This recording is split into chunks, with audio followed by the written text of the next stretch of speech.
নির্দোষ পোলাপানগুলো কি বলতেছে, আজকে আমাকে দিয়ে গ্রিল রান্না করে খাবে। দেখো না আমার গলাটা যেভাবে চেপে ধরে আছে, মনে হয় আরেকটু পর আমার জীবনটাই বের হয়ে যাবে।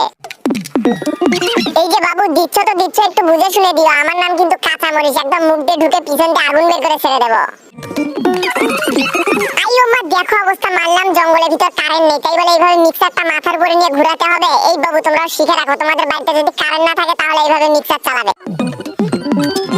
ও বাবা গো, মালিক গো, শরীরের উপর পুরো কাঁচামরিচের ভর্তা ঢেলে দিলে গো। এই বাবু তোমরা ভিডিওতে লাইক করে চ্যানেলটি সাবস্ক্রাইব করে দাও তো। আউচ, মালিক এত নির্যাতন করে কি মন ভরেনি? একদম পাছার ভিতরে বাঁশ ঢুকিয়ে দিলে গো। আরে মালিক, তুমি বক্স দিয়ে মুরগিটাকে ঢেকে দিলে, এখন কি মাটির নিচে পুঁতে ফেলবে নাকি গো?